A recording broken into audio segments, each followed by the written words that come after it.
여러분과 생활 속의 명상과 마음 공부를 함께하는 자비선언 부민입니다. 오늘은 나는 내 몸의 주인인가 손님인가에 대한 말씀을 함께 나눠보시겠습니다. 현대인들은 대체로 끊임없이 타인의 언어, 태도, 감정, 행위 등등에 반응하면서 살아갑니다. 연 자세의 움직임에 반응하는 연처럼 관계의 그물망 속에 갇혀 산다고 해도 과언이 아닙니다. 설사 그런 것들로부터 벗어난다 해도 감각적인 자극들은 끊임없이 대기하고 있습니다. 게임, 오락 매뉴얼, 다중 채널 텔레비전, 인터넷 세상, 갖은 정보통신과 문명기기들은 한 개인이 독립된 존재로서 자신을 돌아볼 수 있는 시공간을 별로 허용해 주지 않습니다. 대부분의 현대인들은 외부지향적 환경 속에 놓여 있습니다. 몸은 이때 주인이 없다면 어찌할 것인가? 나에게 몸은 있습니다.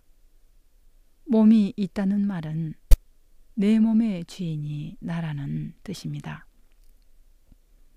나는 이 몸으로 밥도 먹고 글씨도 쓰고 거리도 걷고 생각도 하고 말도 하며 사랑도 하고 미워도 합니다.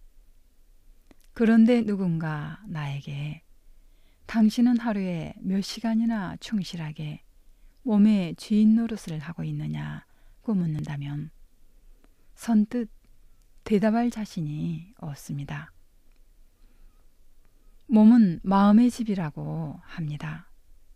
마음이라고만 하면 좀 추상적이어서 마음작용의 집이라고 하면 어떨까 싶습니다. 마음작용, 즉 생각, 기억, 느낌, 감정, 판단, 개념, 관념, 가치관 등등이 살고 있는 곳입니다. 그런데 이 마음 작용은 걸핏하면 몸을 떠나서 온갖 세상을 떠돌아 다닙니다. 그동안에 몸이라는 집은 사실상 비어 있습니다. 만약 내 생각이 분노의 대상에 가서 찰싹 붙어 있으면 나는 분노의 대상이 가지고 노는 연과 같고 그동안에 내 몸은 빈집 상태입니다. 내가 만약 사랑의 대상한테 마음이 찰싹 붙어 있어도 결과는 마찬가지입니다. 사람이 살지 않는 집은 금세 변합니다. 거미줄이 쳐지고 먼지가 끼며 키키한 냄새와 음산한 습기가 감돕니다. 복잡한 인간관계, 온갖 매체, 게임 등등의 범람은 우리를 빈집과 같은 상태로 만들기 십상입니다. 이러한 유혹거리 속에 파묻혀 살다시피 하는 현대인의 몸에 시민성 질환이 자리 잡게 되는 것은 너무도 당연합니다. 몸의 주인 되는 법. 부처님은 몸과 마음 작용에 대한 주시와 알아차림을 통해서 몸의 주인 노릇을 하도록 하셨습니다. 몸과 마음 작용에 대한 주시와 알아차림을 팔리어로는 사띠라고 통칭합니다. 그런데 나의 몸과 마음 작용을 누가 주시하고 알아차린단 말인가요? 제3의 존재라도 있다는 말인가요? 인간에게는 자기 자신을 주시하고 알아차릴 수 있는 능력이 있습니다. 침팬지 연구에 전념하고 있는 교토 대학의 마스다와 데스로 교수는 인간의 지능에 가장 가깝고 유전자가 99% 같은 침팬지도 전혀 갖지 못한 능력이 스스로를 주시하고 알아차리는 능력이라고 합니다. 그는 이러한 인식 구조를 수직적 회귀 구조라고 표현합니다. 이것은 당신이 지금 당장 확인할 수도 있습니다. 가만히 눈을 감고 지금 떠오르는 생각이나 기억들을 영화 보듯이 주시해 보기 바랍니다. 무엇이 보이는가요?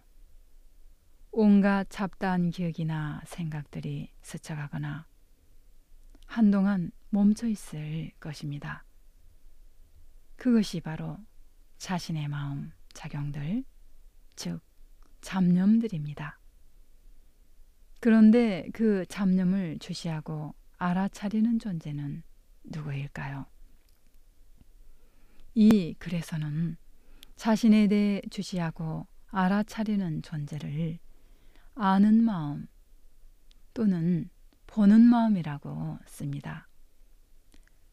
혹자는 주인공, 본래 면목, 하느님, 참나, 아는 자, 관찰자 등등의 표현으로 쓰기도 합니다. 명상은 이 보는 마음이 일을 하고 있는 상태입니다.